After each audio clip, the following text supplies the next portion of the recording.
Okay, this is a joint meeting of the Bertrand Russell Society and the British Pugwash Group on the topic of Bertrand Russell, Pugwash, and nuclear weapons.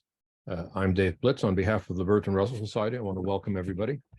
Our speakers today will be Andy Bowen. Andy is the co-editor of Russell, the Journal of the Bertrand Russell Society, editor of numerous volumes of the collected papers of Bertrand Russell, and of course, the anchor at the Bertrand Russell Research Center, who we all refer to when we go to visit. Secondly, we have David Elwood, a theoretical physicist, who's a member of the British Pugwash. And thirdly, we have Tony Simpson, a longtime member of the Bertrand Russell Peace Foundation and editor of the Spokesman Journal of the Bertrand Russell Foundation. So let's go ahead and begin with Andy. Okay. Are you okay with that, David Elwood? Me going first, or as you like. My material might be a bit more elementary than yours, but you can switch if you want. I don't want to steal your thunder, but then I face the same risk from you. So 6 of 1. Okay, well let's go with the plan. Yeah. And okay. Hello, everybody. You know, the Russell Society really likes its anniversaries, and I should, on that note, announced that today is the 68th anniversary of the letter that Russell sent to Einstein, inviting him to participate in the initiative from which the Russell-Einstein Manifesto emerged. That idea for a scientist-led intervention in the Cold War was already in Russell's head, but Einstein's endorsement gave the project a major boost. So that letter is one of many important documents in the prehistory of Pugwash, whose birth, however, might be regarded as a somewhat strange one if one considers Russell's earlier orthodox and frankly sometimes pugnacious defense of the West in the first phase of the Cold War.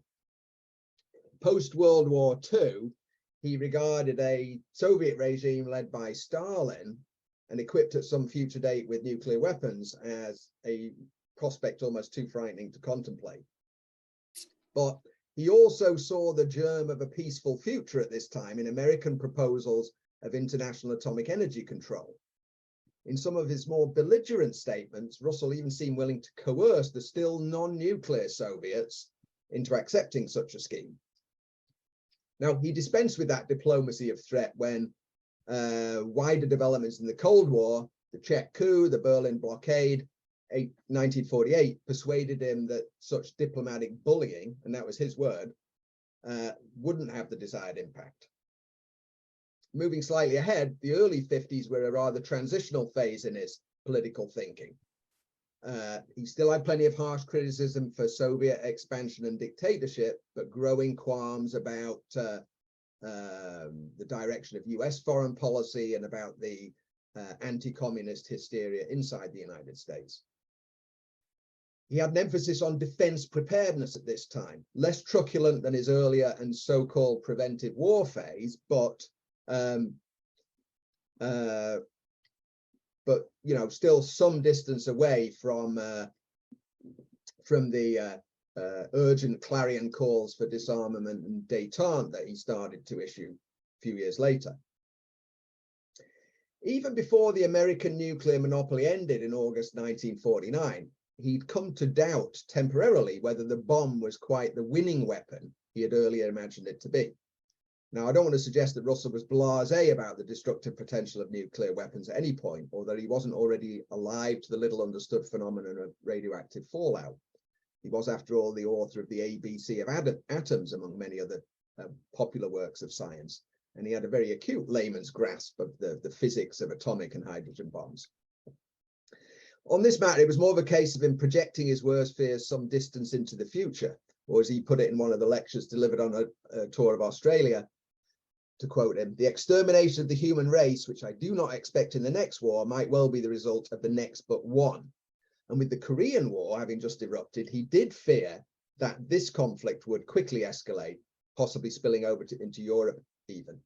But the nature of the larger war that he then imagined, nuclear arsenals of both superpowers still quite meager, Britain's non-existent, it was more akin to the World War II experience, quite different qualitatively from the scenarios he was sketching out only a few years later in, for example, the Russell-Einstein Manifesto. But he knew the bomb was on the horizon, the H-bomb, and that ominous future was brought into the present for Russell by the Bikini bomb test of March 1954, conducted by the Americans. The fallout from that, both literally and figuratively, had a highly significant impact on the prehistory of Pugwash. He had a successful experimental explosion of a device 7,000 times more powerful than the Hiroshima bomb. And this completely erased any possibility for Russell that a war waged with nuclear weapons would be either winnable or survivable, although that view far from universally shared inside official circles.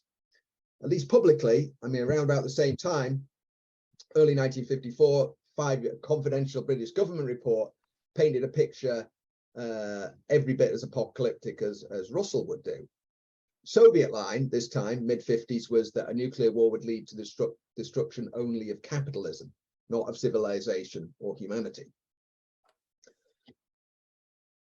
So Russell spent the next few months, along with many other scientific, political, intellectual figures, organizations, publicizing his fears and concerns, articles published all over the world. And he obtained a larger platform in December 1954 on the BBC Home Service, on which he broadcast his famous statement called Man's Peril. That may have come just under the wire, because a few months later, when the British H-bomb program was officially inaugurated, Churchill, in the last months of his premiership, put some pressure on the BBC to refrain from airing any programming to do with the H-bomb. You know, you've got his government now committed to a policy of deterrence backed by thermonuclear force, and obviously not too desirable to be stoking public fears, entirely legitimate public fears about radioactive fallout and other issues. The response to that broadcast was quite extraordinary. It really pushed Russell back onto the peace campaigning path he'd trodden many times before, and in fact into a sustained bout of activism that lasted until the very end of his life, assumed a variety of forms. The talk was full of gloomy foreboding, cleverly corroborated by Russell with statements from professional military strategists, but it also established some grounds for hope and a basis for action. He wasn't yet thinking of an intervention by scientists acting independently, but in unison, what I would see as a Pugwash model, but rather he wanted a group of neutral states to commission an authoritative scientific report to spell out exactly what a nuclear war would entail, with a view to the superpowers both giving their adhesion to such a document as one small initial step towards ending the mutual suspicion, which Russell thought was at the very heart of the Cold War divide and the ideological polarization.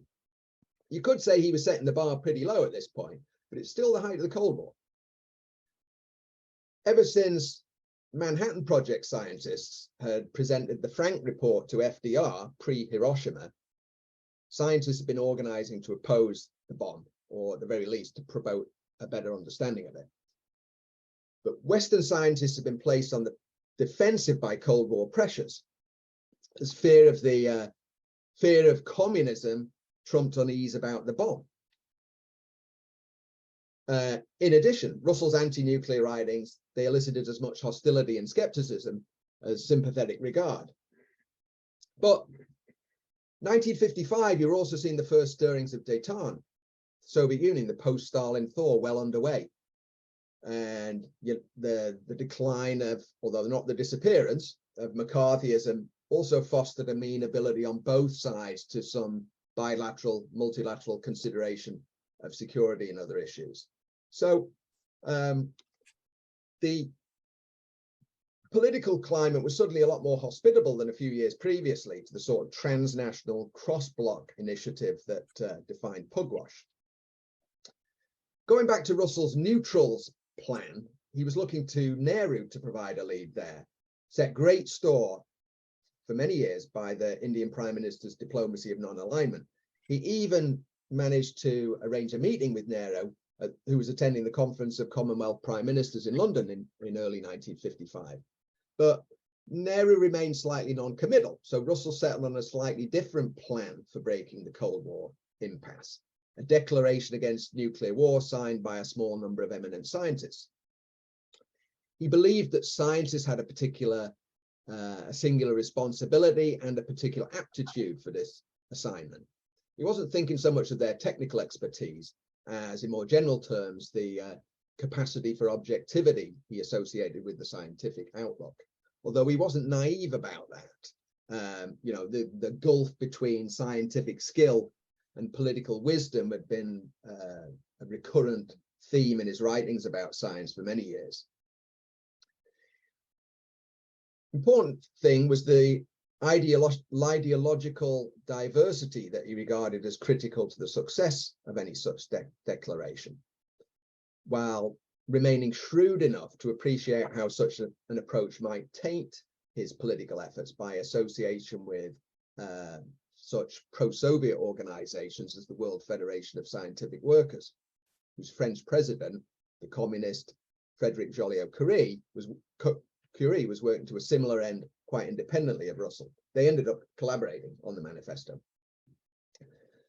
Russell always charted that potentially tricky terrain with great deftness, especially since two of his main collaborators, besides Joseph Rotblat, the physicists Cecil Powell and Eric Burrup, were very closely associated with the World Federation of Scientific Workers. Russell's predicament there was eased slightly, though, because unlike a lot of the non-communist left, he didn't have an embarrassing past as a fellow traveler to disavow. With one, oh, I've forgotten to share, but I've got a couple of picks now.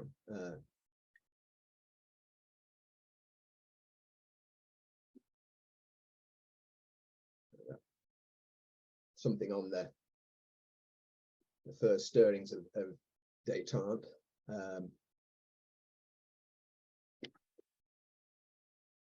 When it was unveiled, the Russell-Einstein manifesto boasted just one Eastern Bloc signatory, but that was enough to achieve its inclusivity goal when it was released to great fanfare in London's Caxton Hall, and there's Russell presenting said document, which, as with his Christmas broadcast, on which the text, incidentally, was very closely based.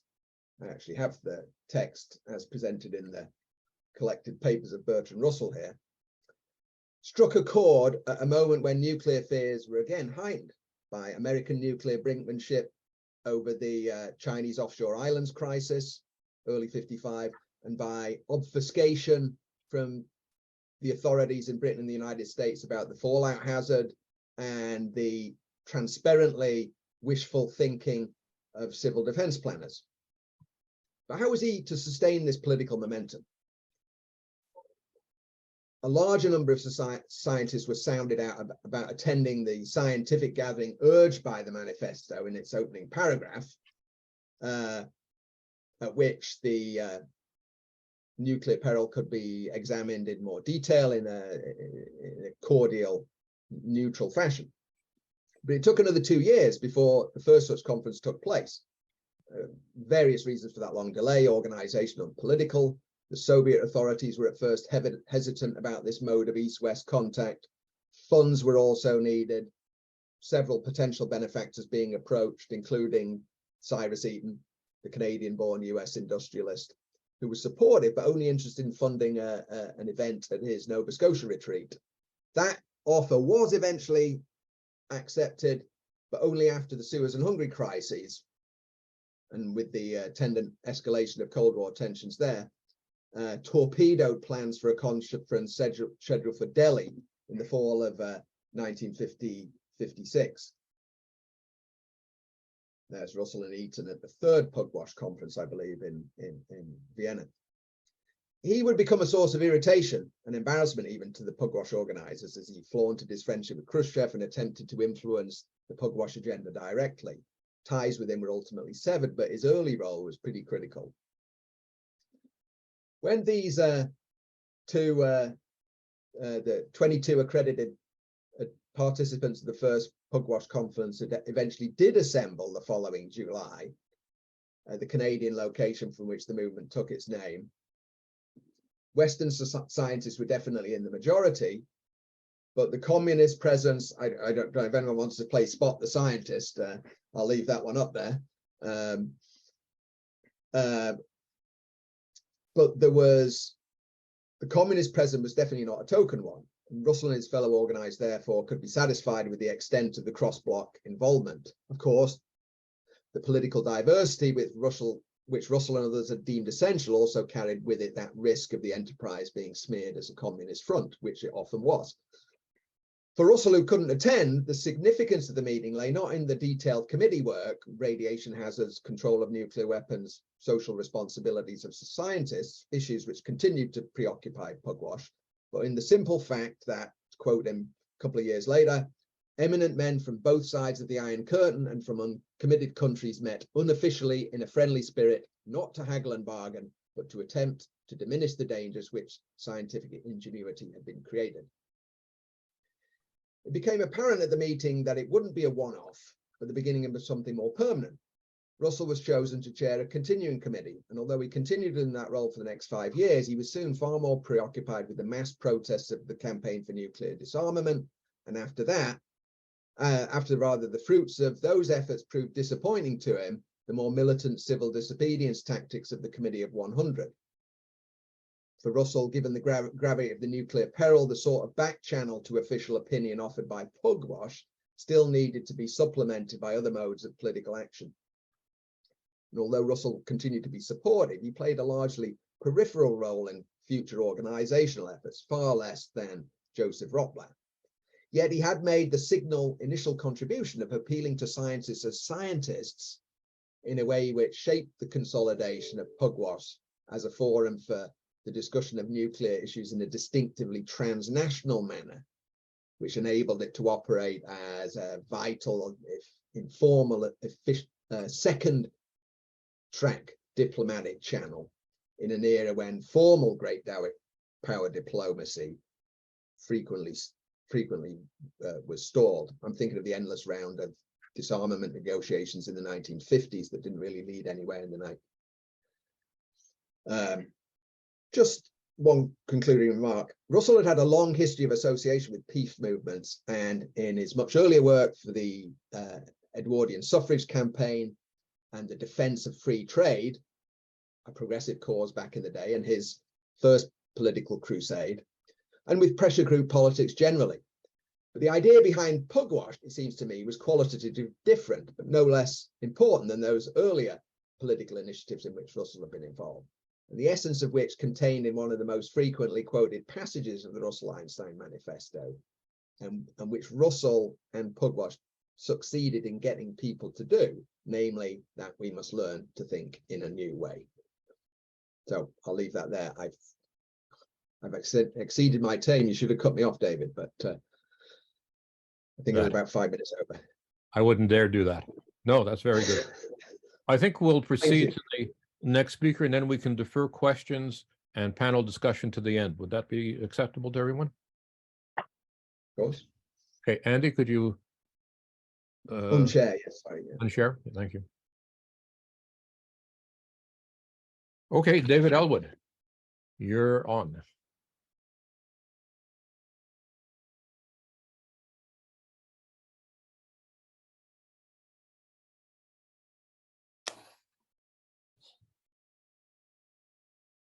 Hello, can you hear me now? Yep. Yes, but we can't see you. You can't see me. Okay. We can't see the screen. I'm not sure what It happened. says you are sharing screen. I see you now. Okay, you can see me, but can you see the screen I'm sharing? Ah, I see it now. Yes. Okay, go ahead. Okay, let me, I'm gonna make We it. can see the screen, but you need to vectorize it. Okay, just a second. Slideshow. Is that okay? Yep. Wonderful. Thank you. Okay, finally, thank you. Okay, so thank you for this opportunity to discuss today. Let me get this straight. So I'm going to start by making a few kind of philosophical remarks about science, which I think I never really stressed, even though we hear about what science is, and science is so pervasive in everyday life, we don't really think about what makes science so unique as a subject. And because it's often seen as a body of knowledge that's very reliable, but the essence of science is that it's dynamic, that it changes, and it's the process of science that remains the same. One of observation, guesswork, experimentation, and imagination. And I think if you keep this perspective in mind, it's really helpful in understanding so much about the world we live in, but also these kind of big movements in history that we're talking about in the 20th century with the development of the atomic bomb and the way different people reacted to it. So at its essence, I'd like to say that science is really a method for forming consensus. And it's that aspect of the subject that delineates it from most other forms of knowledge. This was, of course, very appealing to somebody like Russell, who was, if you like, brought up in the British idealist tradition, because he saw this unique aspect of science, which, if you like, resolves its own differences, resolves opinion and force of argument, have to give way to the order of nature. Russell started his life as a mathematician, and so he was particularly troubled that there was some arbitrariness at the foundations of mathematics, which wasn't really resolvable. So he worked very hard on that, and it was his principal mathematical achievements were in that area. But this kind of appeal to consensus that's possible in science and the scientific community made scientists kind of stand out as a model and as a vehicle in which we can try to bring some order out of the chaos of the world in which we live. I think that must have been very appealing to him. I just want to keep in mind this idea of observation, inspired guesswork, experimentation, and creative imagination as I take you through the events that led up to really the problem that we're still faced with today. Of course, it all began with the fascinating subject of things that glow in the dark. Phosphorescence was a hot topic in the 1890s. And the French physicist Henri Becquerel was investigating it. Now, although it was a fascinating topic, what was really mysterious at that time was William Röntgen's discovery of X-rays. And Becquerel decided to kind of test whether phosphorescence could also emit X-rays. So I should say phosphorescence it's like a phosphorescent salt is like a material that absorbs light and re-emits. It's like a light battery. So you put the salts out in the sun, you charge them with light, so to speak, and then you see that they re-emit that light over varying periods of time.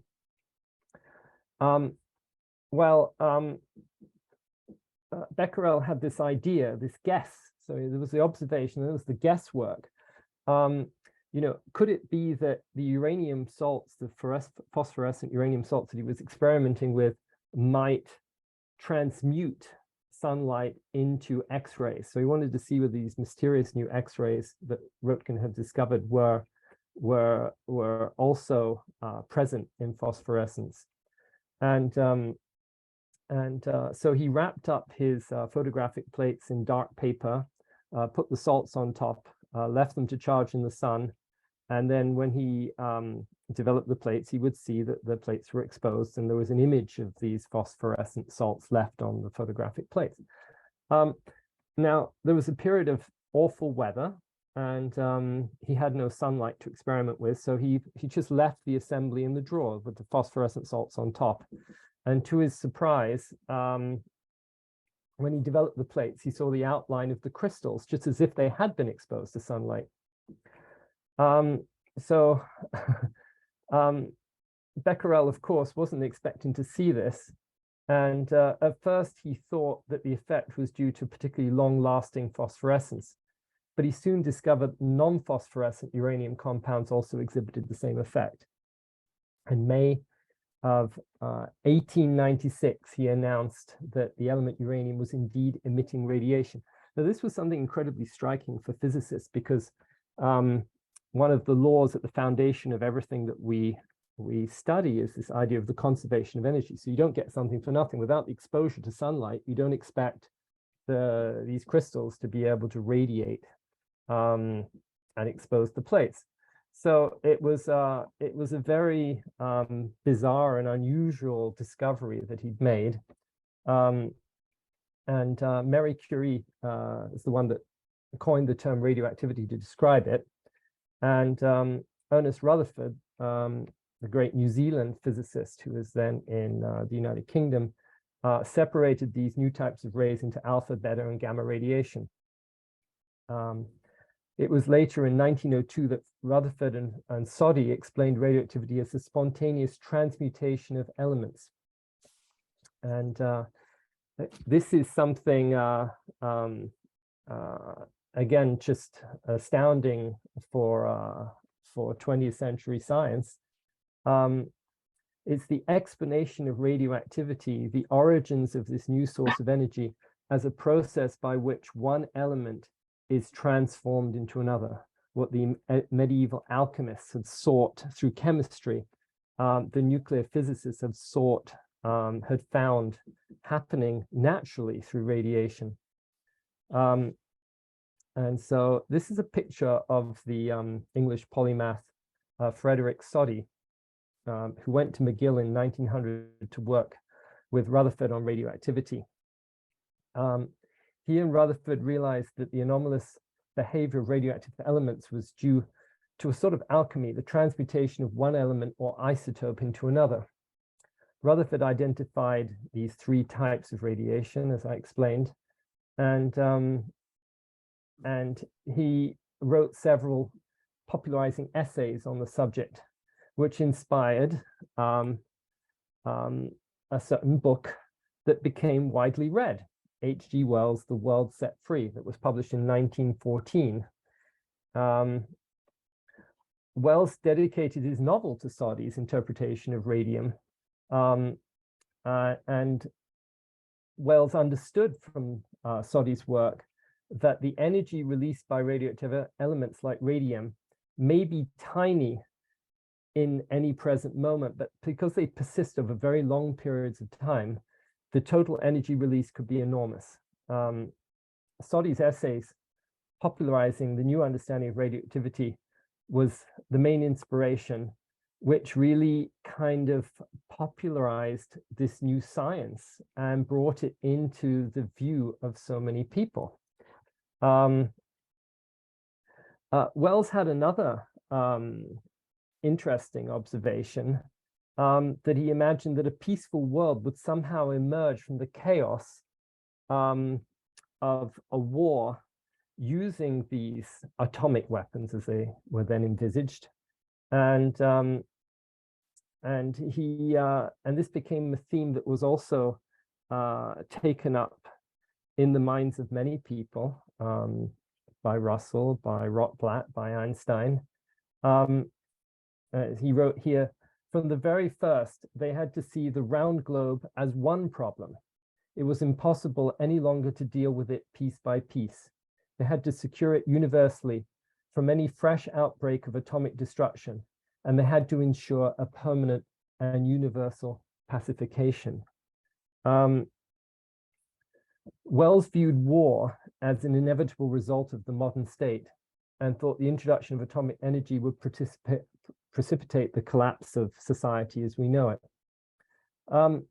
The only possibilities left were either the relapse of mankind to a sort of agricultural barbarism or the acceptance of science as the basis of a new social order.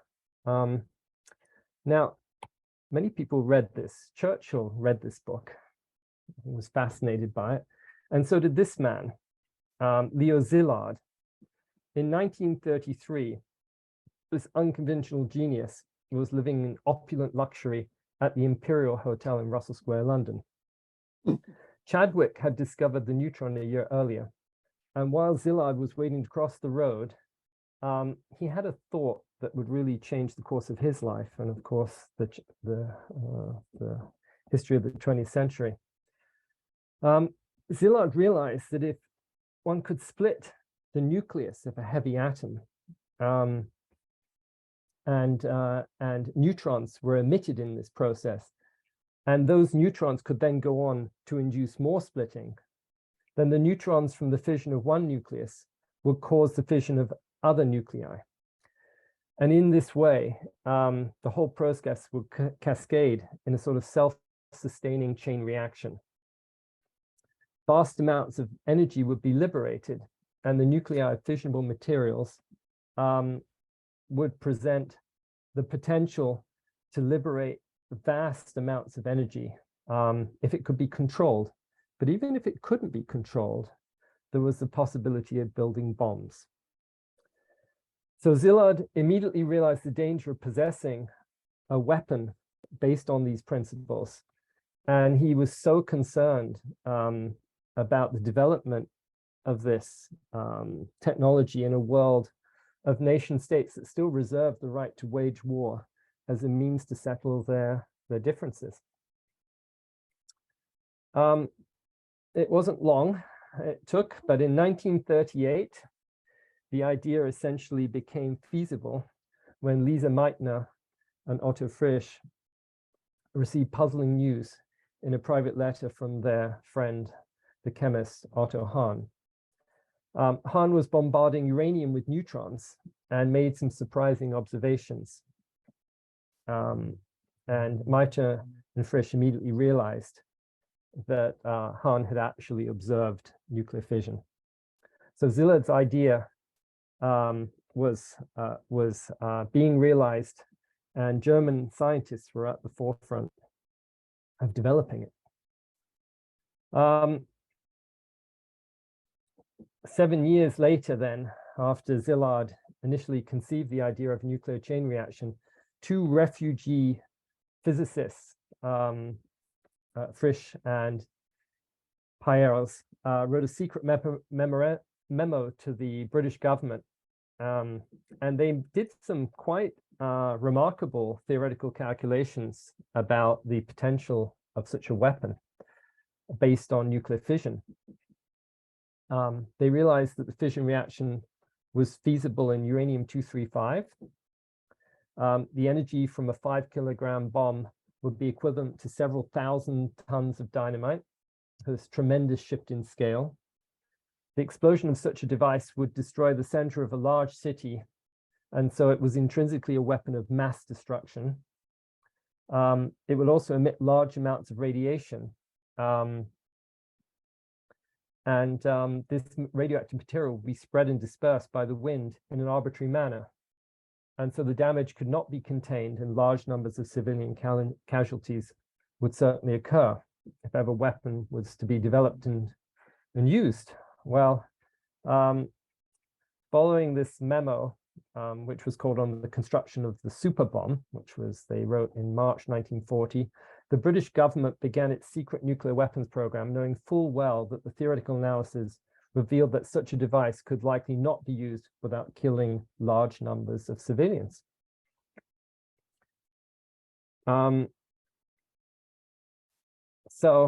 Meanwhile, the world's most famous physicist, Albert Einstein, had fled Germany and established himself in the United States. With these worries and concerns and fears, Szilard, Wigner, and Teller, 3 Hungarian refugees, persuaded Einstein to warn Roosevelt about the possibility that Germany could develop such a bomb, and urged him to undertake the development of such a weapon in the United States as a sort of precaution and a deterrent should Germany realize such a weapon and threaten to use it. That letter did indeed lead to the establishment of the Manhattan Project, and by the summer of 1945, the United States had succeeded in building the world's first nuclear bomb. Here we have a picture of it. It was called the Gadget, and it was really of the same specifications as the bomb that would later be dropped on Nagasaki. It was a massive weapon, 4.6 tons, 3¼ meters long, 1½ meters in diameter. It contained 6 kilograms of plutonium. The first bomb was not a uranium device; it was a plutonium device. And when they tested it, they realized they fissioned about 1 kilogram of that plutonium, which yielded 21 kiloton yield. Now, when you explode a nuclear weapon, there's kind of the shock wave, the blast effect, which constitutes about 50% of the energy release. 35% is released as heat, as thermal radiation, and 15% is of the energy is trapped in nuclear fallout, which can poison the atmosphere for the indefinite future.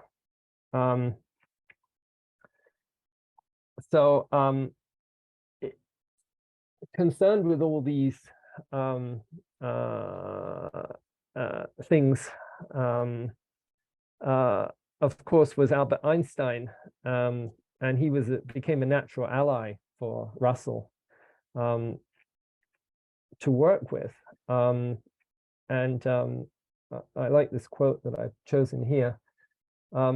We are at present at a crucial crossroads in history. It is for us to determine whether a way to peace shall be found, or whether man shall continue along the road of brute force so unworthy of our civilization. If we choose the way of peace, freedom for the individual and security for society await us. If we do not, slavery of the individual and the annihilation of civilization threatens us. Our fate will be the one we deserve. So enter this young man, Joseph Rotblat. So he was born on the 4th of November, 1908, in Warsaw, and into a prosperous household. But their circumstances quickly changed during the First World War, when his parents essentially lost almost everything.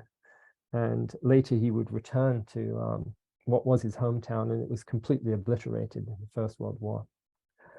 Rotblat studied electrical engineering and then physics, and after his doctorate, he went to work in Paris, first of all with Marie Curie, but then moved to Liverpool to work with Chadwick, the discoverer of the neutron.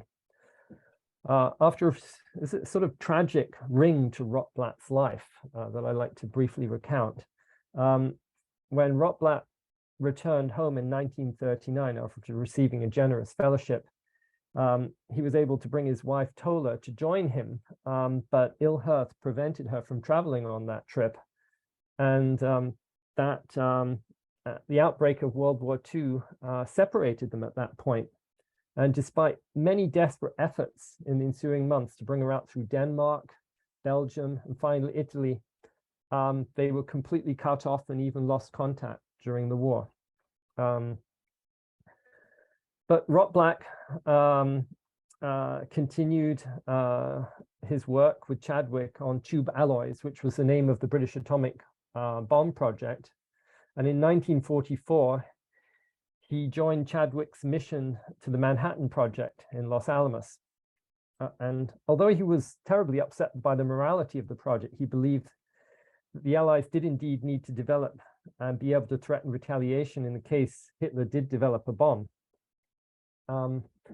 But that kind of view of things was shattered one night in a private dinner in Chadwick's house in 1944, when Rotblat recounted his discussion with General Groves, the director of the Manhattan Project, when he saw that he was arguing with Groves that basically the war with Japan was over, and there was no possibility that Germany in its state could develop such a technological feat as building a bomb. And Groves replied to him, well, the real purpose in making the bomb was to subdue the Soviets. It wasn't for the Japanese or the Germans. Rotblat then asked to leave the project on grounds of conscience, and he returned to Liverpool, but then learned the devastating news that his wife had been murdered in the Holocaust at the Belzec concentration camp. And that terrible news affected him deeply for the rest of his life, and sadly, he never remarried. Rotblat felt betrayed by the use of atomic weapons against Japan, and he gave a series of public lectures in which he called for a 3-year moratorium on all atomic research. Personally, Rotblat was determined that his own research should only have peaceful ends, and he became interested in medical and biological uses of radiation. And in 1949, became a professor of physics at Bart's Hospital, a teaching hospital in London. And he remained there for the rest of his career until 1976. Rotblat believed that scientists should always be concerned with the ethical consequences of their work. And he became one of the most prominent critics of the nuclear arms race and the youngest signatory of the Russell-Einstein Manifesto in 1955. After the positive coverage that the manifesto received, the Canadian-American businessman Cyrus Eaton offered to fund the first conference in his hometown of Pugwash, Nova Scotia in 1957, hence the name. The ensuing movement quickly grew in influence and prestige and developed into an international organization that brought together scholars and public figures to work towards reducing the danger of armed conflict and to seek solutions to global security threats. Rotblat organized the first of these meetings and remained a champion of Pugwash really to the end of his life.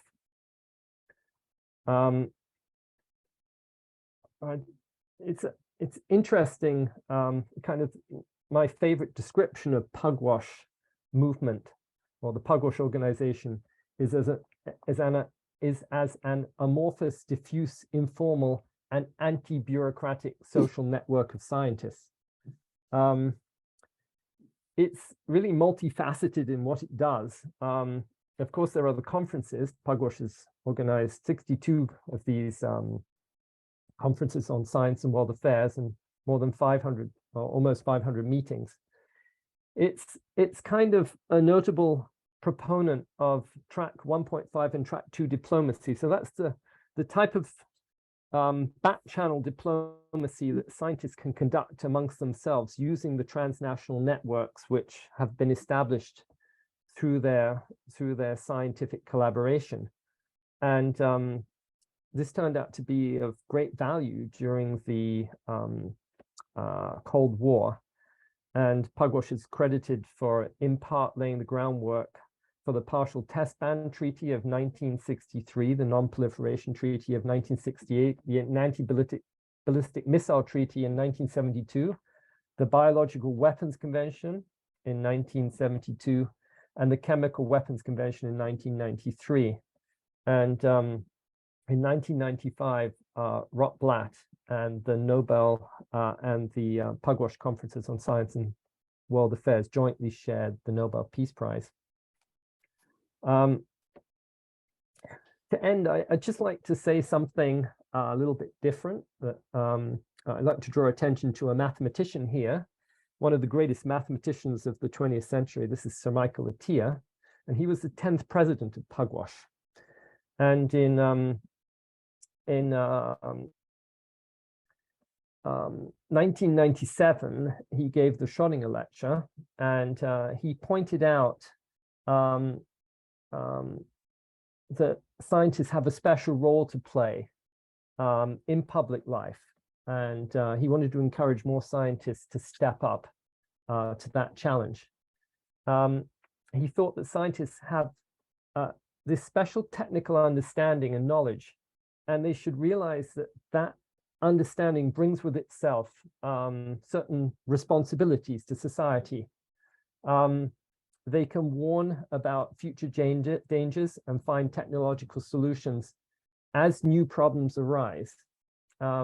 Scientists also form an international fellowship that transcends boundaries, so they can more easily adopt a global view in the interests of all humanity. He also felt that scientists could act as trusted international intermediaries. And the great quantum physicist Niels Bohr wanted to extend the unguarded communications between scientists to politics. And Atiyah believed that that would just be a great way forward in global politics if we could enlarge the kind of dialogue between political groups that we have between scientists.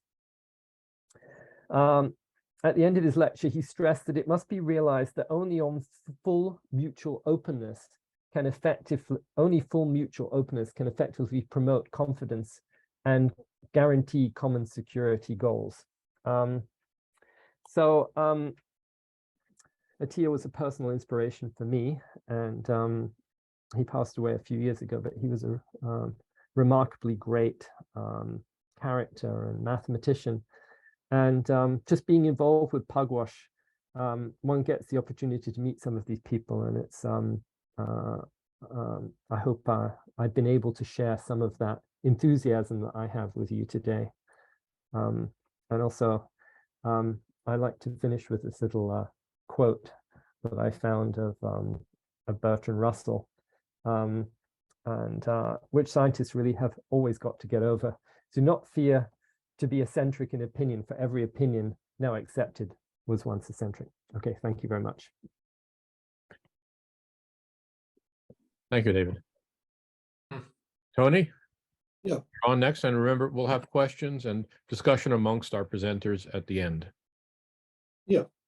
Okay. Thank you, David.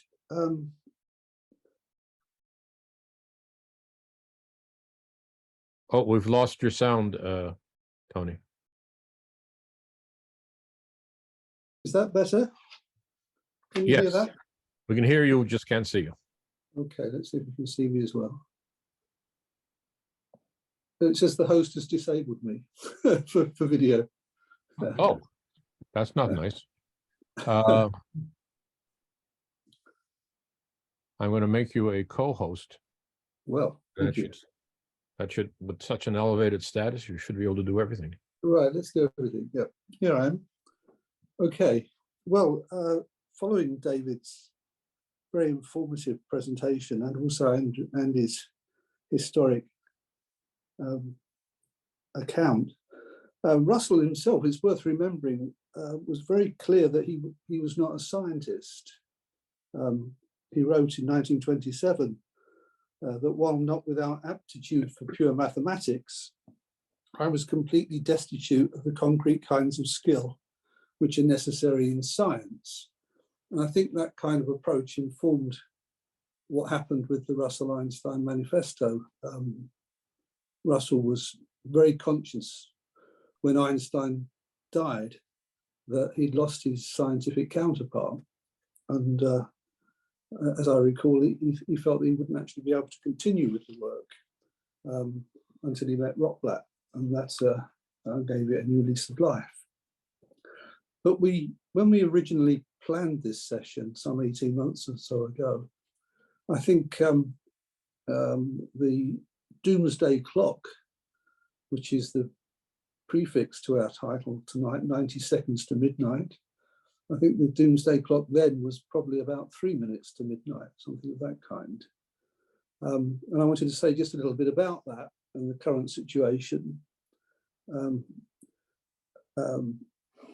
The doomsday clock was announced in 1947 by the Bulletin of Atomic Scientists. It was then set at 7 minutes to midnight. So it was announced after the atomic bombing of Hiroshima and Nagasaki, but before the Soviet Union had conducted its first nuclear test explosion in 1949. By 1984, or in 1984, the doomsday clock was set at 3 minutes to midnight during a period of fairly sharp tensions between the United States and the Soviet Union, and a breakdown in constructive engagement, it seemed. But by 1991, and the collapse of the Soviet Union, it was at 17 minutes to midnight, and things seemed to be set in a more peaceful direction. I think this partly reflects the politics of the bulletin, which is essentially, it seems to me, stronger on the American approach to the state of nuclear tension. But last year in 2022, on its 75th anniversary, the clock was set at 100 seconds to midnight. It was rather a dramatic announcement. And that was before Russia's large-scale invasion of Ukraine, which began on the 24th of February last year. This year, the Science and Security Board of the Bulletin, which is responsible for setting the clock, advanced it 10 seconds to 90 seconds to midnight, the closest it's ever been to global catastrophe, in the words of the Bulletin. This rather alarming move is based on negative developments in 4 areas, according to the Bulletin. Firstly, the exceedingly dangerous nuclear situation, and I'll come back to that. Secondly, countervailing dynamics, that is, addressing climate change during the invasion of Iraq. The Bulletin points out that private capital continues to flow into developing new fossil fuel resources, and global carbon dioxide emissions continued to rise in 2022, hitting another record high. The third reason for moving the clock closer to midnight is the daunting array of biological threats, according to the Bulletin. These were highlighted by the COVID-19 pandemic, but the threats also include, according to the Bulletin, the risk that Russia will engage in biological warfare. I don't say if anybody else will. Fourthly, the fourth concern is disruptive technologies and the varied threat environment. This is cyber-enabled disinformation continues unabated, according to the Bulletin. On a more positive note, the Bulletin remarks that the Biden administration continued its efforts to increase the role of scientists in informing public policy. So should we be alarmed? Well, certainly. One unstated cause of my concern is the rather unbalanced presentation by the Bulletin of the exceedingly dangerous nuclear situation. Unbalanced in the sense that it's very critical of developments in North Korea, China, Russia, but doesn't have very much to say about what's happened in the United States or in Israel or in India or Pakistan, for that matter, or in Britain, which has actually increased its number of, or plans to increase its number of usable warheads under its latest plans. The Bulletin emphasizes the thinly veiled Russian threats to use nuclear weapons in Ukraine as constituting the worst nuclear development in 2022. Certainly early in the conflict, President Putin publicly broke the taboo against making nuclear threats, as on television he instructed his military commanders to make the necessary preparations for use of all available military means. Recently, on the 80th anniversary of the Soviet victory of the Battle of Stalingrad, President Putin said of the countries whose tanks are now being sent to Ukraine, "We don't send our tanks to their borders, but we have the means to respond. And it won't end with the use of armoured vehicles. Everyone must understand that. A modern war with Russia will be completely different." Well, this was the latest in a series of rather vague but certainly threatening remarks. My own assessment is that Russia made an historic mistake in invading Ukraine in February last year. For more than 2 decades, Putin had patiently built constructive relations with the majority of the world's population. That is, those that live in the BRICS formation, which brings together China and India, old foes, as well as strategic allies in South Africa and Brazil. Russia took the initiative in convening this forum, which musters considerable economic clout. The 15th BRICS summit is due to meet in South Africa later this year.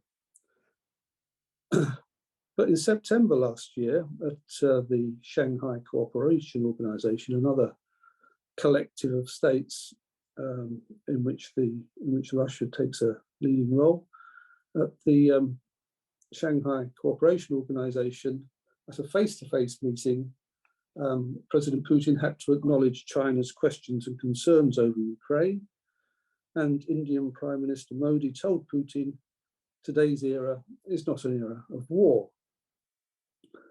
So it is that Russia's illegal and deadly aggression against Ukraine has begun to undo Putin's patient work of more than 2 decades to build alliances across and beyond the Eurasian landmass. Now, it was Zbigniew Brzezinski who saw the task confronting the United States as how America manages Eurasia. Eurasia is the globe's largest continent and is politically axial, said Brzezinski. A power that dominates Eurasia would control 2 of the world's 3 most advanced and economically productive regions. Brzezinski took a particular interest in Ukraine, describing it as an important space on the Eurasian chessboard.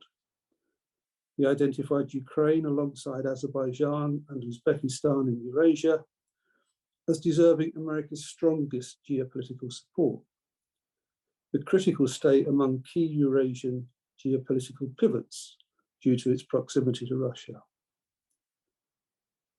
So the war plays out in Ukraine with no end yet in sight.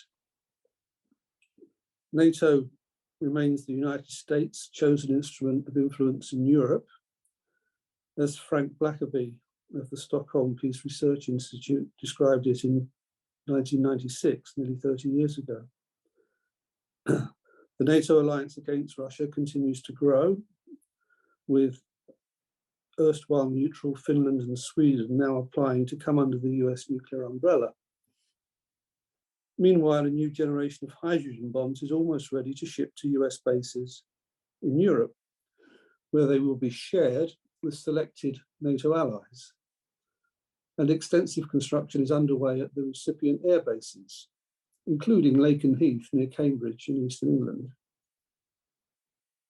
Putin's patience has seemingly run short in the face of these increasing military threats.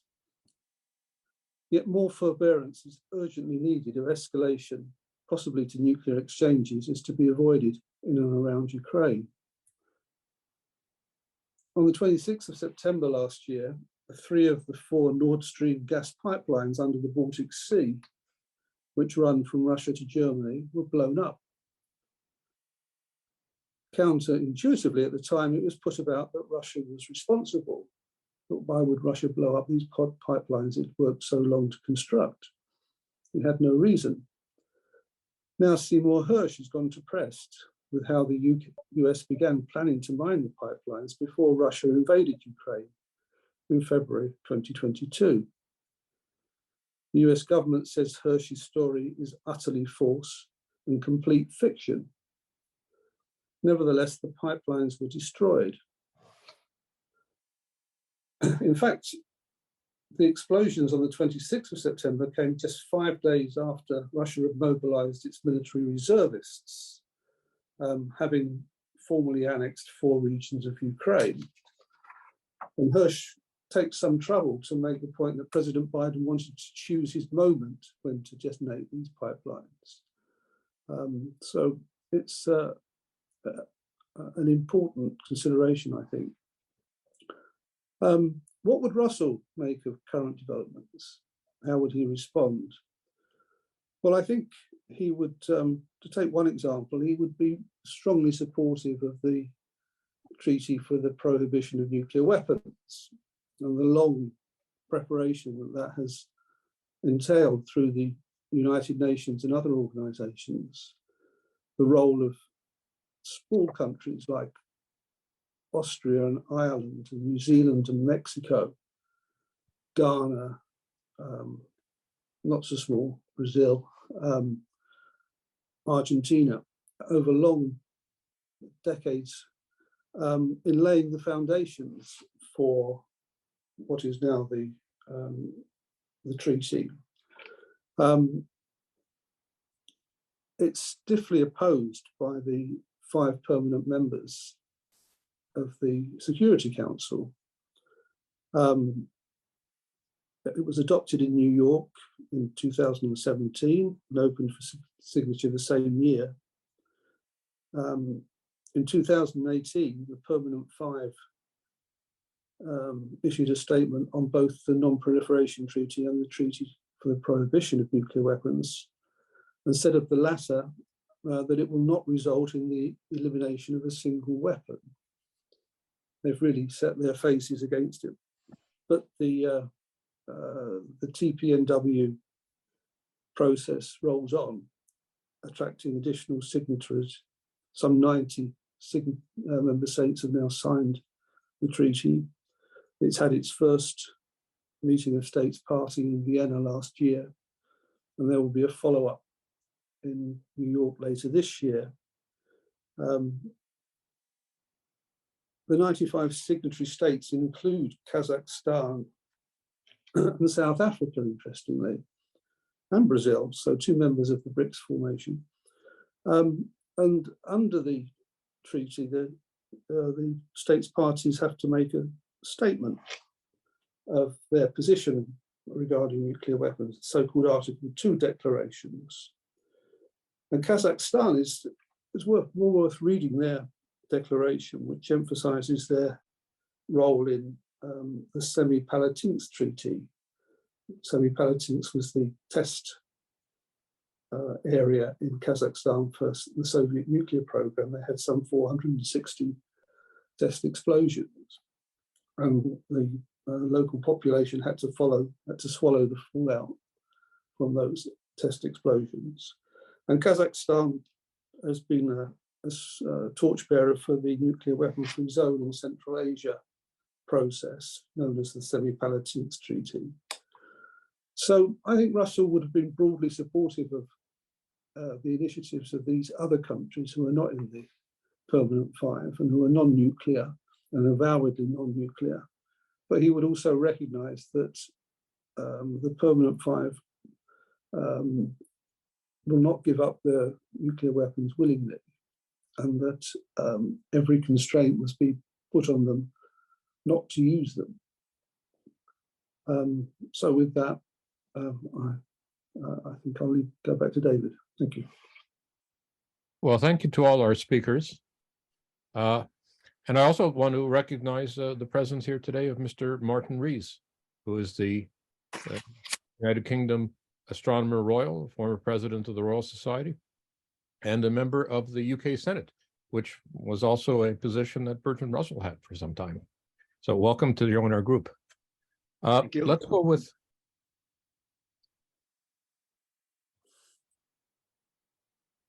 go with questions now, and also discussion amongst the panelists. Chairman, can I make just one remark? Yes, please go ahead. Well, it's just information, which is that the Bertrand Russell papers are at McMaster University in Canada, and they're fascinating if you can go there. The reason they are McMaster is that in the 1960s, the Bertrand Russell Peace Foundation was really in the control of a guy called Ralph Schoenman, because Russell was in his 90s, and Bertrand Russell's emissary, Ralph Schoenman, sold the papers to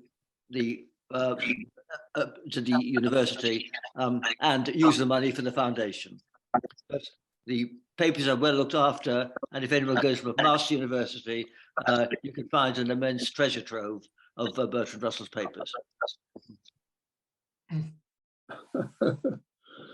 Thank you very much. And of course, we're always welcome to go there. I see that Sheila has been online, and of course, Ken Blackwell will show everybody who shows up at McMaster all the wonderful delights, including the Russell Einstein letter, and many other things. Let's proceed now to questions. Yes, I see one from John Giddings. Yes, I would like to second what Tony said about unbalanced presentation of the situation in the latest issue of Bulletin. I think that's very obvious if you compare the opening statement, the opening section of this year's Bulletin announcement with the one last year, and that opening section is the one which the media get. It's the one which gets reported. It's entirely about Russia. I mean, without in any way minimizing the gravity of what Russia has done. Tony is quite right, but one does have to look at the thing in a more balanced way. So my question is this: are Pugwash scientists able to have a dialogue with the Bulletin, and can they do something to correct this imbalance?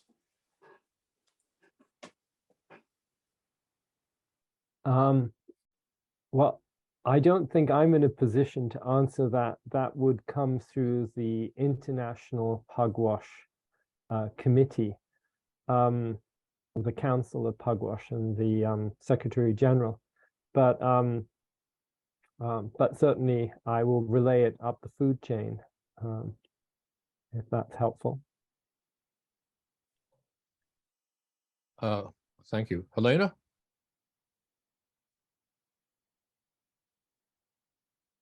You're muted. I see that you have your hand up.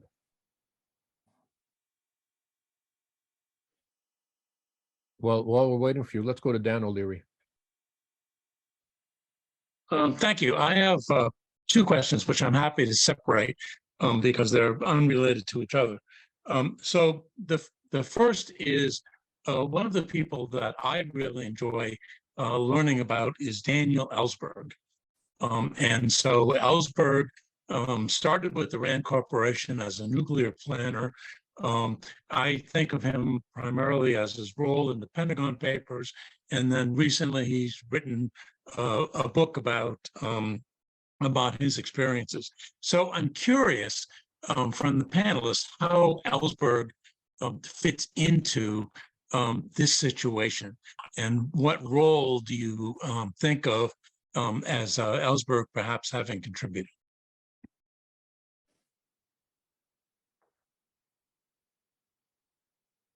I can start off perhaps. He was an economist as far as I remember, and of course he played this critical role as of kind of posing these questions as to the consequences of the nuclear war plans that existed in the 1960s if they were actually executed, and was horrified by what happened and what would happen. But as far as I know, he hasn't had any involvement with the Pugwash conferences. And he's also well known for this idea of the unknown unknowns. So he was also a kind of risk theorist, and he had some very interesting things to say about how we quantify risk, and there is the risks that we that can be very ominous that we don't have any means of quantifying at all. So, but I don't know more about him than that.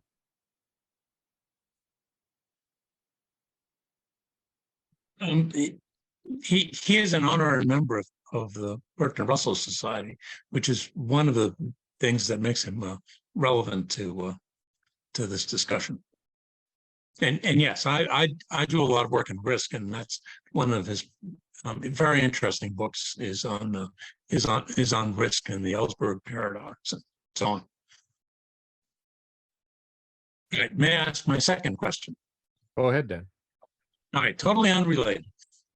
So for reasons not worth explaining, I've become very interested in where Russell lived during World War II in Malvern, Pennsylvania.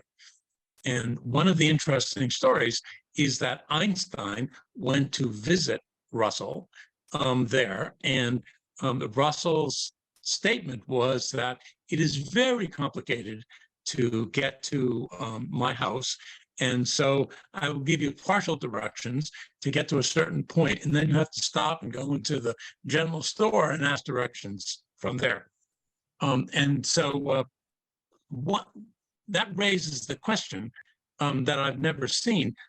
Has anybody documented all of the interactions between Russell and Einstein, like personal visits, correspondence, and so on? So, so that's my second question. Is there some place to learn about these specific Russell-Einstein interactions? Could I weigh in on that one? Go ahead, Andy. I would refer the guests and yourself, Dan, to our president's article on the subject, who's written on Russell and Einstein's non-absolute pacifism. At that time, I mean, in World War II, Russell was at Princeton for a period of time and seems to have met in a non-documented way Einstein on a fairly a number of times. Possibly they were the last times he saw him, but in terms of their sometimes overlapping, sometimes contrary views on war and peace. David's article in the Russell Journal is a good place to start. They're on the same page in the nuclear era, at least after Russell changes track in the early 1950s. Also on the same page in World War II, but in the 1930s, not on the same page, in the sense that this was the most pacifist phase of Russell's political career, and Einstein very early on, as an emigre refugee from Nazi Germany, determined that Hitler and Nazi aggression needed to be confronted, not accommodated.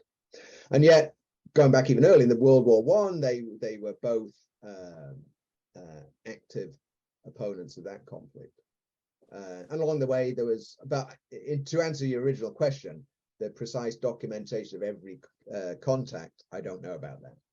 And of course, famously in relation to the manifesto, Russell described Einstein's adhesion to it as the last public act of his life, as he died in April 1955, just after having signed the document, which, as I think David Elwood pointed out, this presented Russell with something of a dilemma. He had Einstein's signature, critical, but it inhibited the possibility of tinkering with the document significantly further, although a little bit of that was done to get the some hesitant voices on side. And you see it in the document. There's a couple of footnotes attached, one from Joliot-Curie, one from the American scientist Percy Bridgman. Ken, do you have anything else you want to add about Russell and Einstein papers in the archives? Well, the earliest Russell-Einstein connection that I've seen is Einstein's foreword to an original German selection of Russell's anti-war writings in 1922. Gosh. I do not know yet when they first met with each other. Well, there's more research to be done then. Zia, go ahead. Thank you. I just wanted to make two brief observations, if I might. The first being the question that was posed about the setting of the clock this year by the Bulletin of the Atomic Scientist, Science and Security Board. So several of my Princeton colleagues are on the board, and I'd be happy to put you in touch directly with them should you wish to have a conversation about them, about the formulation and the judgment and the assessment. So I'm happy to do that, and I'm sure they welcome the conversation, as would other members of the Science and Security Board at the Bulletin. On the question of Daniel Ellsberg.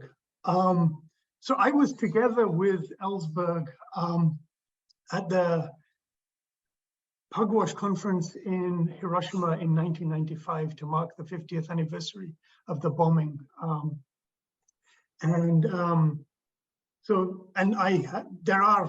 You can see copies of Dan's handwritten notes of conversations at earlier Pugwash meetings in the Ellsberg archives, which are now at the University of Massachusetts, because it was a big conference to mark the opening of those archives, and where I spoke and Daniel spoke. And so if anybody wants to actually communicate directly with Daniel about his relationship and experience of working with Pugwash, I'd be happy to facilitate that, since our friendship goes back a very, very long time. And he used to come and give guest lectures in my classes at Princeton on the ethics of whistleblowing in the modern world, both for states and for corporations. But I think more broadly, the question I'd like to pose, colleagues, if I might, is to think about the present conjuncture and the fact that the things that were said in the very interesting presentations talked about just how rooted in the present many of these people were. And I'm just wondering to what extent we see an issue about eminent public figures today not being so engaged with present day issues and using their voices in the same way. And I'm just wondering whether colleagues with more experience see a shift in the practice of being public intellectuals among such eminent people, or whether it's more a case that there is that much more background noise in the system of commentary that it becomes harder even for eminent people to make individual or collective interventions. And so, I see, Martin Rees is here, and the work that he's done and the books that he's written has been enormously impactful on many people. So it's certainly possible to speak and be heard, but I'm just wondering whether colleagues have a sense of what better things we could do today to raise the kinds of issues and the kinds of perspectives that an earlier generation raised in the presentations that we heard. And with that, I'll stop.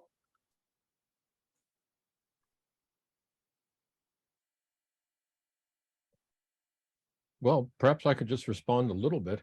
One of the things that we can do is, a lot of us are professors at universities, and we can organize classes on the question of nuclear weapons and the history of disarmament and Pugwash and Russell's work and so forth, which is what we do at my university.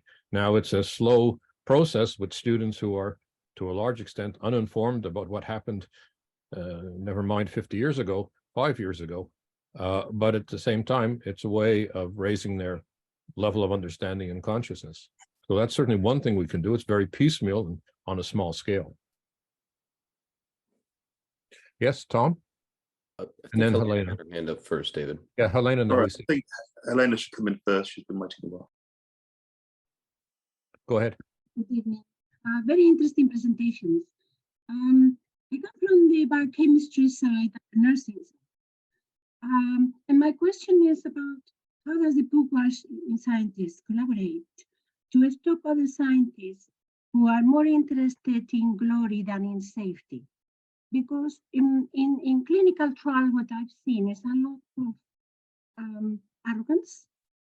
And even when I was running a trial where I said there's no good for clients to have this chemotherapy, the professor did not want to close the trial because he had never failed us. Now, how do we work with physicists who rather have money and glory than safety for the world? That exists. If it exists in clinical trials in medicine, it must exist in physics. And that's what I would like to know. Okay, it's very good that in the past people have done things, but I'm always looking at the future. For me, I'm now a psychotherapist, and I always try to treat people in the way of, okay, this has happened to you. Now look into the future. What is going to be your future? What is the future for the nuclear? I mean, is it something that they began with the carriers in a way that shouldn't have begun like that? Maybe we need to go back to the very beginning of research and see if we can find nuclear research that is safer. Because imagine, I mean, I'm thinking, I've had this wild imagination. I'm thinking, imagine you can get a 5 centimeter by 5 centimeter cube of nuclear in a car. That the car could run maybe for 6 months on a road without stopping. Wouldn't that be amazing? Why shouldn't nuclear power be safe? Okay, that's all. David, as a physicist, the question was, why are some or so many physicists only interested in money and glory rather than in contributing their knowledge and their expertise to making for a safer world?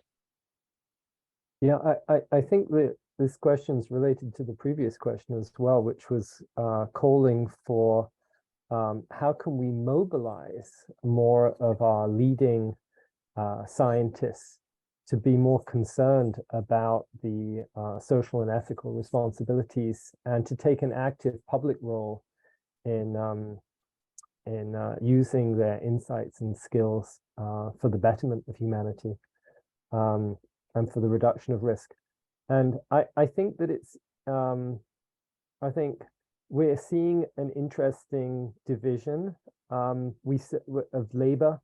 We're seeing more professional scientists who become presenters of science and disseminate knowledge that way and have a lot of media attention, whereas many scientists now are very narrowly focused on the research. There's more pressures. Academic life has become not as hospitable to multidisciplinary activity as it once was. And as an intellectual, there's really nowhere to go now except academia. You can't make a living from writing anymore. So I think there's a withdrawal of our elite scientists from private life. Martin Rees is a notable exception to that. But I do think it's important that that our leading scientists are also seen publicly, and we see the people who are actually making and creating the science also communicating it and taking some and giving us their insights on its responsible use. So I don't know how to encourage that further. I know that Zia has an amazing program going on in America, the Physicists Coalition, which is trying to educate scientists, young scientists, and to become more involved in and actively involved in reducing the risk the world faces from nuclear weapons. But I think everybody has to do more. Thank you. Tom? Yeah, thank you. Just to kind of start with Zia's closing comments, really. Where are these eminent public figures who are engaging? Well, you're one of them. Yes, I was in Vienna and I saw your presentation at the Nuclear Ban Forum, and I was very pleased to see you there. And obviously your writings have made an enormous contribution, but it seems to me that there are a variety of eminent persons, to use Russell's phrase, or was it potent persons? I can't remember the exact formulation, in the bodies of Martin and Zia and others here, who are politically engaged, or engaged with social questions, or engaged with questions about the very real risks that we face. And it seems to me that things can be done, but I think there needs to be some recognition that it's not always the popular thing to do. So I don't think necessarily that Russell, Einstein, and the other physicists who put their names to the Russell-Einstein Manifesto made themselves particularly popular when they did it at the time. And it might be the case that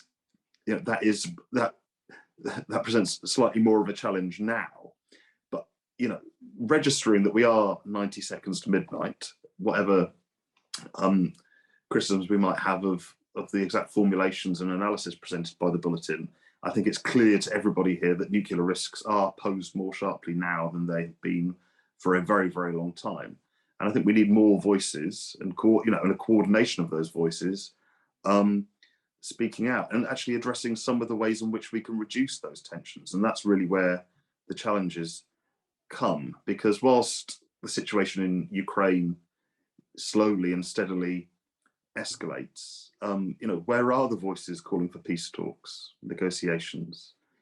Where is, even if you don't get into the specifics, where are the clear demands that we need to reduce nuclear tensions, and we need to do it quickly, and we need some form and some way of doing that. All the while, the nuclear blueprint of the West is massively expanding, and NATO's nuclear blueprint is massively expanding. The new B-61 bombs, which may well be on their way to Europe already, the C-17 special transport planes have already been spotted in mainland Europe. The extension of these US nuclear freefall bombs to the United Kingdom once again has one major effect: to drastically increase the risks of nuclear use, to significantly reduce the threshold at which nuclear weapons may well be used. And that poses some sharp and stark questions for us. So I think it would be good if out of this discussion between Russellians, Pugwashites, and the rest of us, we could start to think through how to make these sorts of sharp interventions, and how we can coordinate significant individuals to intervene. Because I think really, if Russell was here, I think that's what he'd be doing. He'd be trying to get those people together and making such sharp interventions. And I'm not a Russell, I'm not a scientist, but I see the desperate need for that sort of intervention to take place, and it's urgent, quite frankly.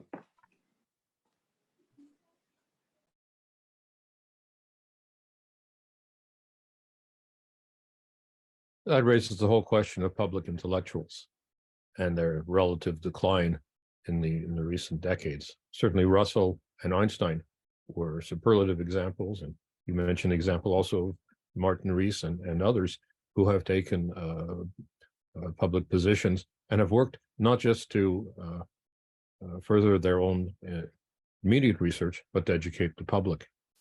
My question, if I can intervene with one, is about tactical nuclear weapons, because that whole issue, which is usually not at the top of the agenda when we talk about nuclear disarmament, because everybody thinks about the intercontinental ballistic missiles or the various strategic weapons, the so-called city busters.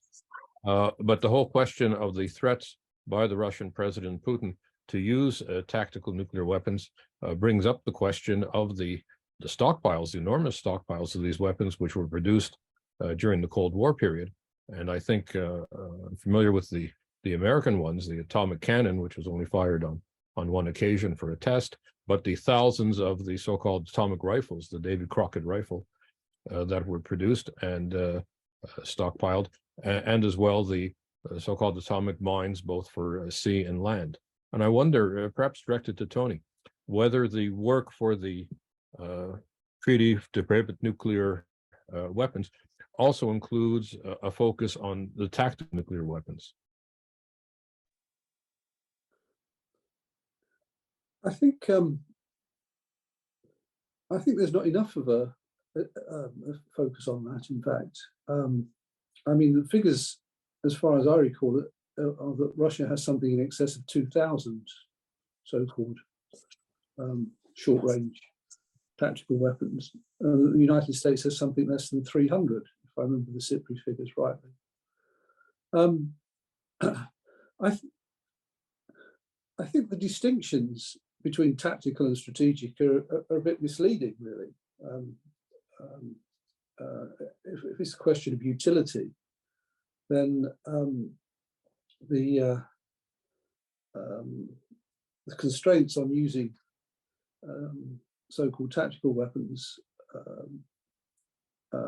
would still be within the military doctrine of Russia, I would have thought, which has fairly strict procedures about what stages have to be passed in order for such weapons to be used. The worrying thing about the present situation is that it's an on-the-ground war, which is very much up close and deadly. I mean, if you look at the videos, of which there are many, it's quite apparent that the tanks are being destroyed in large numbers on both sides. And it makes me wonder what the significance of the deployment of additional German and British tanks will be, whether that will change the scene or whether they will be similarly vulnerable. I realise this is not addressing David's question about Davy Crockett's or short-range missiles, but what are the circumstances in which those sorts of weapons might be used? I would imagine that it would be more difficult to see movements that would indicate that, that those weapons were being brought into positions where they could be used. We regularly hear that the United States has not seen any major changes in the way that the Soviet Union is looking after its nuclear stockpile, but how that relates to the very small scale weapons that David refers to, I'm not so sure. So that's not a very satisfactory answer, actually, David. I'm aware, but it's certainly something that we should ask Hans Christensen about at the Federation of American Scientists, who is the person that compiles the SIPRI reports on nuclear stockpiles. Yeah, let's go to, I think I saw Zia, but he seems to have disappeared. Helena and then Dan O'Leary. Oh, here's Zia. He's back. Go ahead, Zia, then Helena, then Dan O'Leary.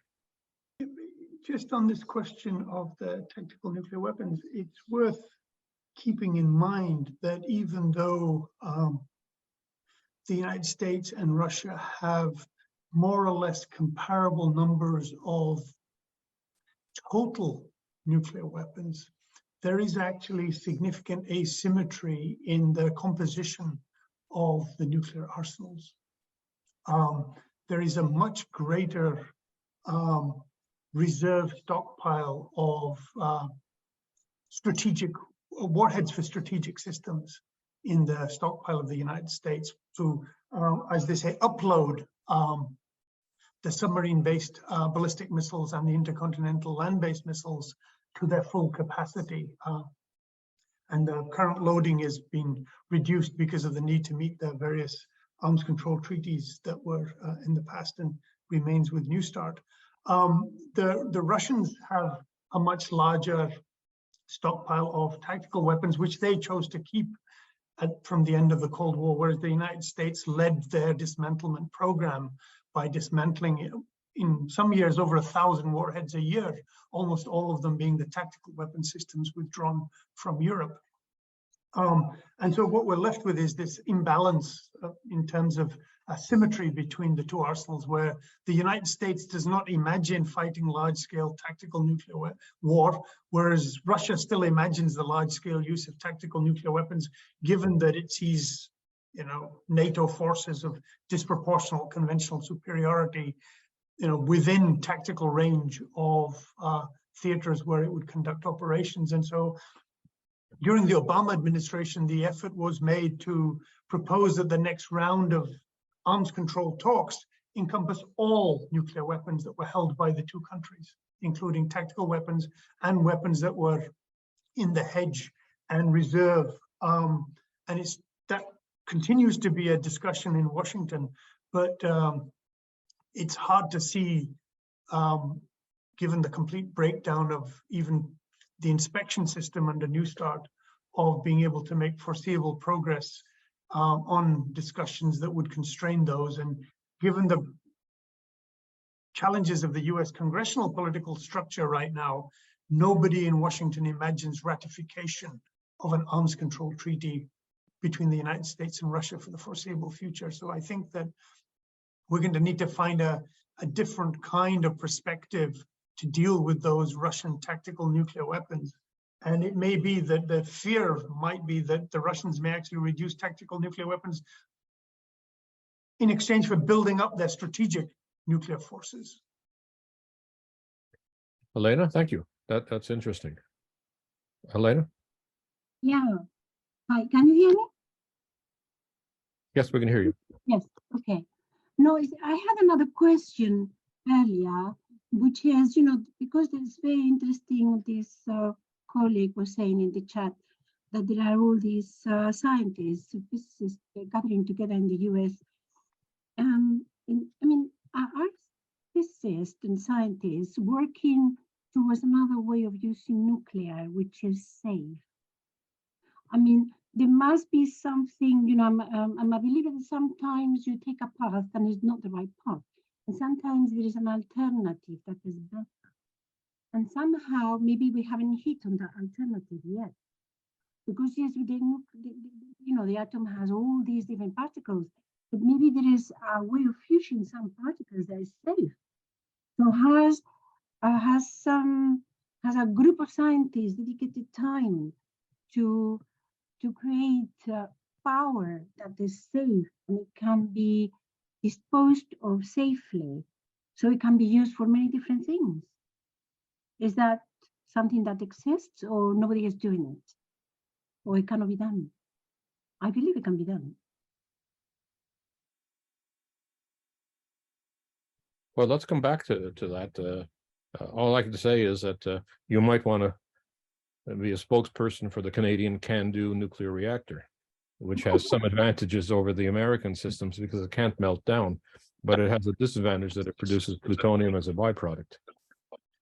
Many moons ago, as a labor organizer, I worked in a factory that built the core, the calandria for those reactors. So that's one possibility, but it's not inherently safe, and certainly the byproduct of the plutonium, which was used by India when they purchased the CANDU reactor to fuel their nuclear weapon program, is problematic. Dan, go ahead. Yeah, I'd like to return to the question of tactical nuclear weapons. So two approaches. So back when I was really strongly interested in this topic, one of the issues was the question of how Russia would invade Europe. And the idea was that the invasion could be stopped by the use of tactical nuclear weapons, right? And so consequently, the idea was to blow up mountain passes, to create barriers using nuclear weapons to prevent what was always, I've always characterized as a set of tanks and armored personnel carriers flowing into Europe.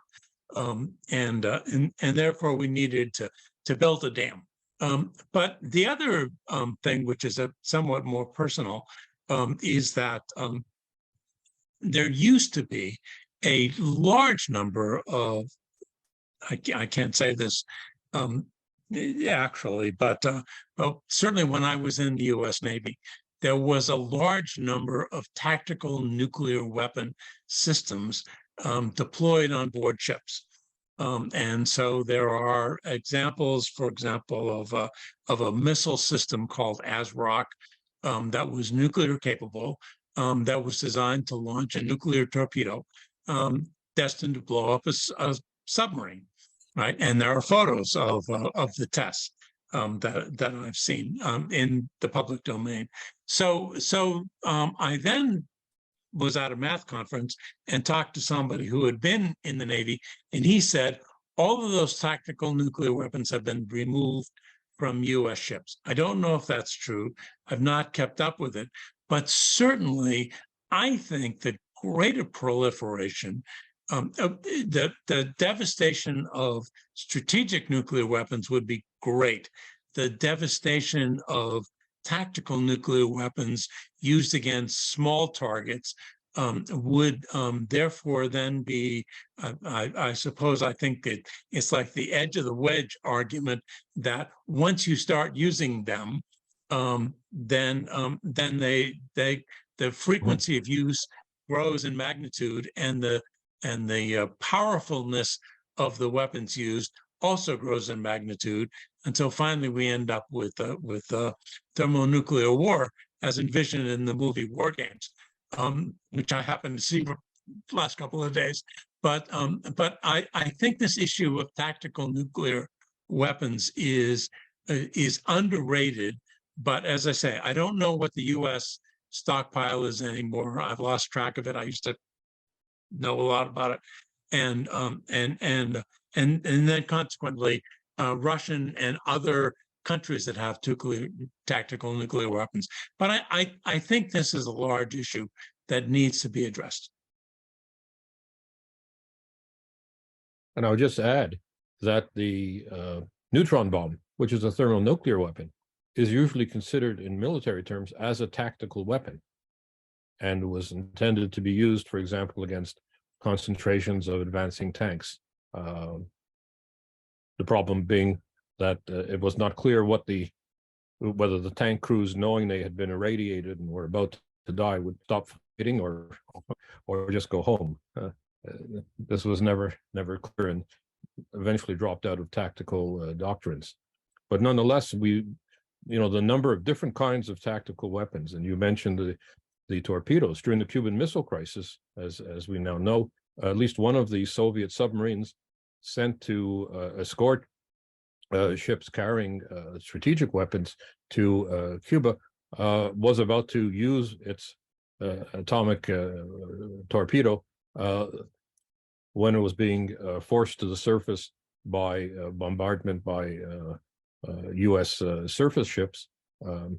And it was only the intervention of other crew who prevented the captain, who thought that World War III had broken out, from actually launching one of the one atomic torpedo that he had on board. Adam? I want to say first off, I've been loving this discussion. I'm going to put my email in the chat if anyone who's talking about this wants to follow up on these discussions. Zia, I've reached out to you already, so I look forward to talking with you. But I actually have a question for you as well. My background's more in like international relations, and thinking about Russell and Einstein, they're obviously working very consciously in the Cold War context, which you could argue on the one hand sort of absolutized a lot of these otherwise proxy war and regional conflicts. But on the other hand, it sort of, and this is what IR talks about plenty because it kind of marked the birth of the discipline, it at least sort of like gave some clearer lines of demarcation.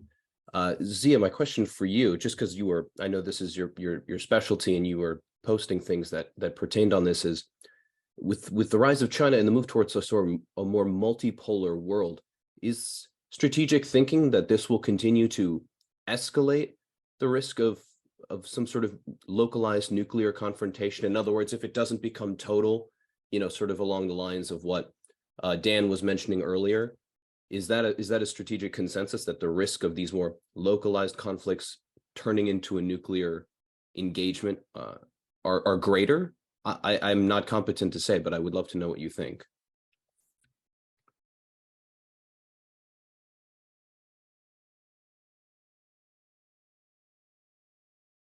I'm awaiting instruction from the host of the meeting as to whether it's appropriate for me Yes. to. Oh, yes, go ahead, please. Yeah, because this was not the original topic of the meeting, and I wouldn't want to presume. I mean, I'm happy to talk to Adam separately about. No, go ahead. I think we would all benefit from it. So let me make two observations, if I might. One is that this is not the first time that there have been multiple nuclear weapon states in adversarial relations. You have to remember that once upon a time, the United States worried about the Russians and the Chinese as both communist powers armed with nuclear weapons. So the US actually had plans to deal with them together and separately. And so multipolarity is not a new thing. And just because the United States is talking about it The Chinese worried about multipolarity when they broke with the Soviet Union and had to think about the possibility of confrontation and competition with the Soviet Union separately from that of the United States. And from the Soviet Union's point of view, they dealt with multipolarity because they saw that, sure, there is NATO, but then there is also the possibility of independent action by the United States and one or more of the nuclear weapon states within Europe, especially when France broke out of the NATO military planning process. And the Indians have worried about multipolarity. So the idea that we live in a multipolar world is not a new thing in the nuclear age. It's just that a new generation that grew up in the last 20 years on American unipolarity is now struggling to deal with the fact that there are adversaries and that there's more than one. So one has to keep it in context.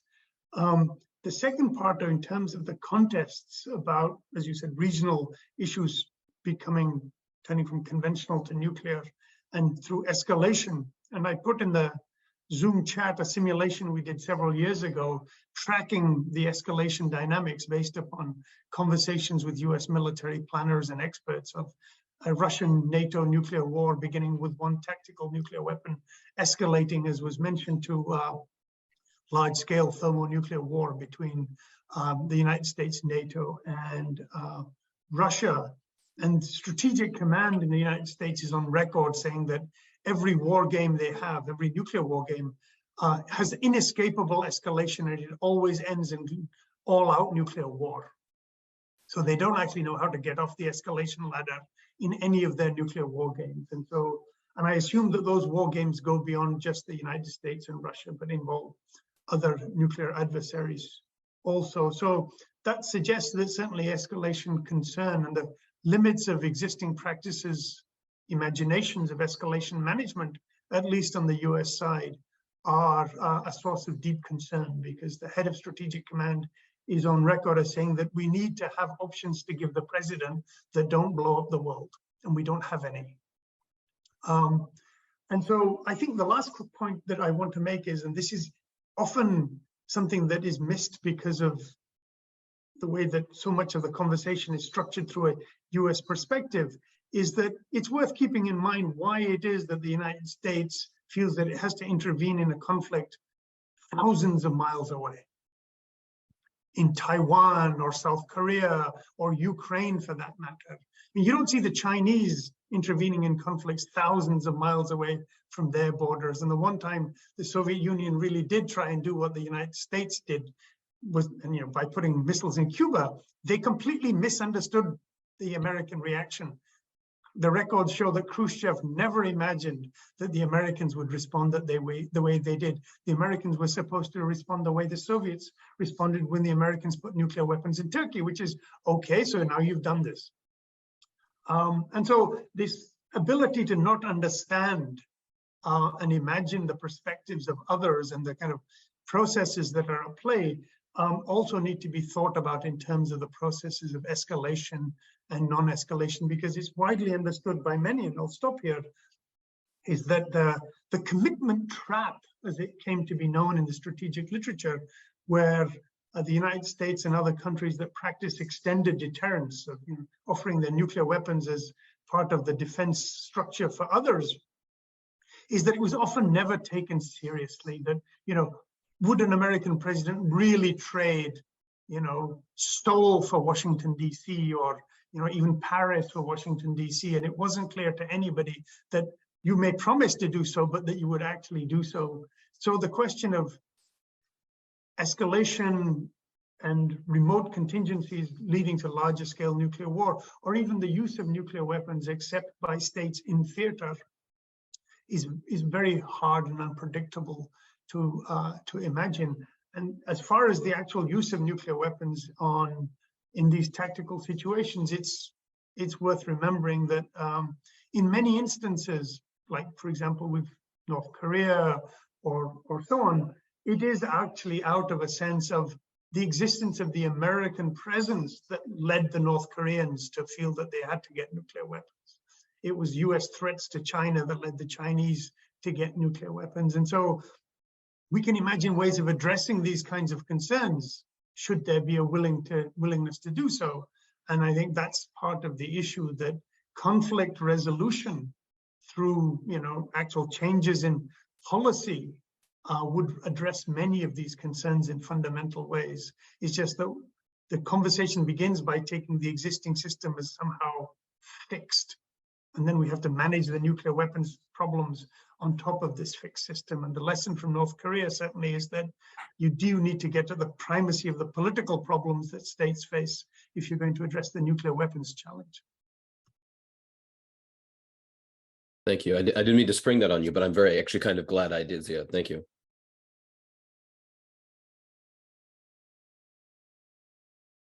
Are there any further questions? We're approaching 3 o'clock. And I think we've had a really interesting discussion, certainly in the spirit of Russell. We learned a lot from Andy about Russell's varying positions through periods of time with respect to issues of war and peace. Quite a bit about the history of the development of the concept of nuclear weapons from David, and from Tony more about current discussions, and in particular the Treaty for the Prohibition of Nuclear Weapons. And our discussion really has brought up a lot of applications to current concerns. And I guess we're all particularly concerned with the question of the 92nd atomic clock, the war in Ukraine, the issue of strategic and also tactical nuclear weapons. So this, I think, has been a very successful discussion. We had, I think we just broke the 40-person attendance, which for us is really quite good. I'd like to thank our panelists for their presentations and everybody else for their participation. The session has been recorded, and I'll make available to anybody who wants it the link, which should be available as of tomorrow, if you want to actually rerun parts of it. Thank you, David. Okay. By the way, I should announce the next, not the next, but one of the upcoming Russellianas, which is on April the 15th, exploring the science of war and peace with Russell and Adams. That's Jane Addams, important figure in opposition to World War I, and herself a winner of the Nobel Prize in Peace. And that is going to be on Saturday, April the 15th at 1 p.m. with Marilyn Fisher, Professor Emerita of Philosophy from the University of Dayton, and a member of the Jane Addams Collective, and Barb Lowe, Associate Professor of Philosophy at St. John Fisher University, and again, part of the Jane Addams Collective. And of course, our very own Andy Bone from the Bertrand Russell Research Center at McMaster University. So I'll be sending out a link to that. We may indeed have other Russelliana before that, and I will send those out as those events become fixed. Zia, did you want to have something further? Only if I may be so presumptuous. I think that it might be very interesting to have a conversation about the role and legacy of PMS Blackett.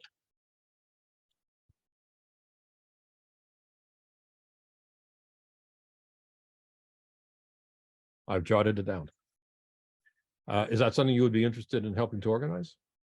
This is not an area of my expertise, so I've just been reading Blackett again because he offered a fundamentally different perspective of nuclear deterrence, the role of nuclear weapons on East-West relations, and as a scientist of great eminence and distinction. It is a model of, the public intellectual that we were talking about earlier in our conversation, and it seems that he's been quite sidelined in many of the recent discussions about nuclear thinking and the kinds of contributions that it was possible to make. And I just think it would be interesting to get a better sense of, the conjuncture within which Blackett worked and the conversations he had and his connections to Russell and Pugwash and other organizations that were there at the time. So it's just an interest that I think one would hope that others also might be interested in. it brings up the whole issue of public intellectuals. Russell, of course, being a primary example of it, but many others, Lockett in particular, as you mentioned. So let's take that under consideration. And also, as I say, thanking everyone again for their participation. And we'll see you at the next Russelliana.